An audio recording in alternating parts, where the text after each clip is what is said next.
Hey there. All right, let's have a little fun. We're going to play a game. We're going to play a game called Name One Thing. You ready for it? I'll go first. Name one thing that you should say to yourself, but not to other people. Thinking about it? Name one thing you should definitely say to yourself, not to other people. I told you I'm going first. Don't jump in. Just kidding. I know you can't. So here's the thing. What I think you should be saying to yourself, but not to other people. It could always be worse. It could always be worse. You see what I'm saying? It's okay to say it to yourself. It's actually really good to say it to yourself, and not in this like head in the sand kind of way where you're just denying Deny. that a lot is going on in your life. I'm not saying you should put your head in the sand, but I am saying that you should kind of get out of your own head a little bit when you're going through something that, maybe, just maybe, in the grand scheme of things is not that big. Now, listen, if you're going through something that is legitimately big, sure, it's a little bit harder, right? But I still say the same thing. I still say it. I think there's very much something to it that when you appropriately minimize your problems, put your focus on other people who are struggling harder, I think it does tend to lessen your burden. I really believe that. And I know there's going to be people in the comments that are going to argue with me. And that's okay. Go for it. I like it. I like when you want to fight me. I'm just kidding.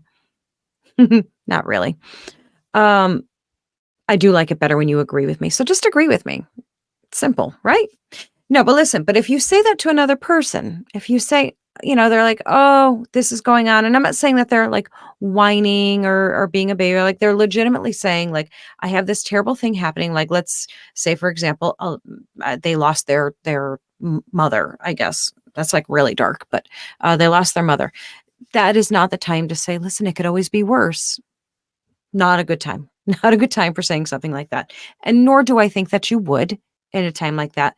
But we do tend to say things like that to people who are going through things that are maybe not huge. It's like really crappy in the moment, but not a huge thing like a death or something like that. Or, nasty divorce or anything like that. But, smaller things. Let's go small scale things like, their car died or they lost their job. That's kind of a big thing, right? But even still, when you think of these things and you think of it for yourself, when you're saying it could always be worse, you're training yourself or you're teaching yourself to shift your perspective, which is important, really important to shift your perspective when bad things happen. And if you're a person of faith, you would be putting your faith in God and knowing that God has a plan for your life and for you. And if you're not a person of faith, what do? I guess you rely on luck and chance and I don't know. That's so weird to me. It's so foreign to me to do that, but it's okay if that's what you do.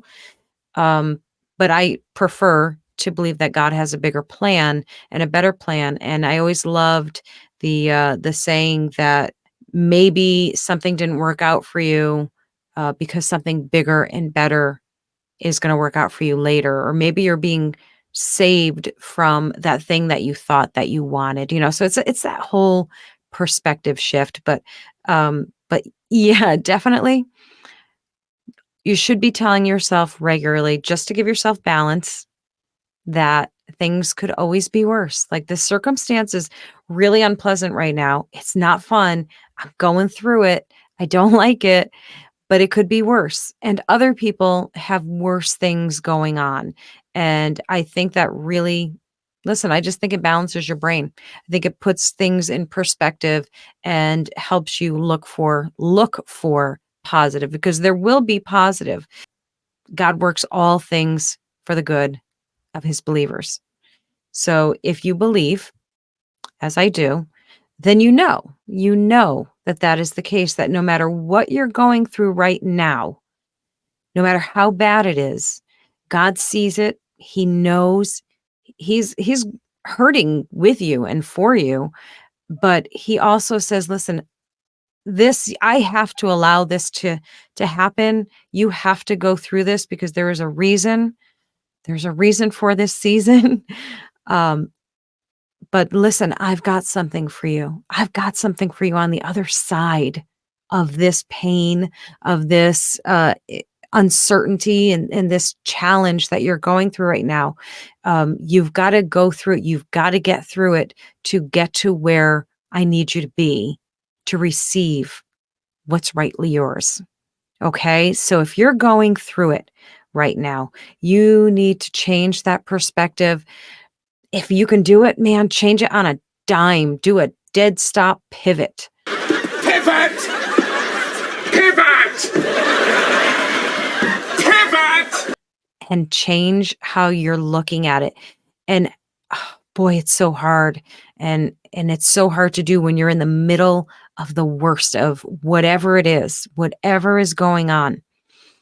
If you have faith, if you're a person of faith, you can change your whole perspective on that. And I know that this is true. I have seen people. I'll give you an example of somebody that I think is so mind-blowingly amazing. Sheriff Lamb, if you know who that is, you can look him up.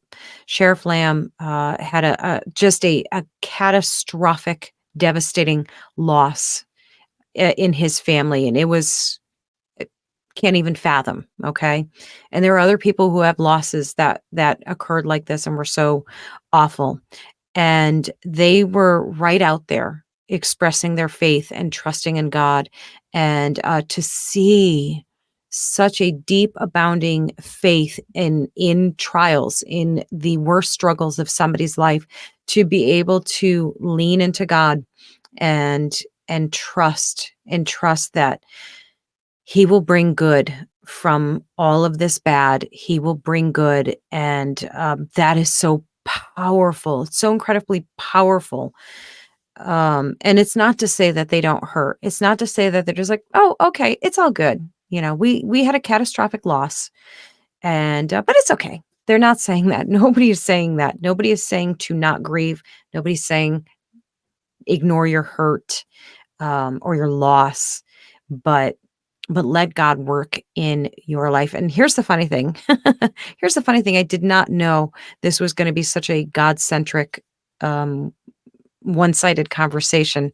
I didn't have that part planned. Actually, I just was going to ask the question and pose it to you and let it go. So, funny how things happen. So anyhow, back to the original question. Name one thing that you should be saying to yourself, but not to other people. Go ahead, give me some more in the comments, or comment about what I just said. Either or, it's fine. I just love talking to you. So go ahead, comment.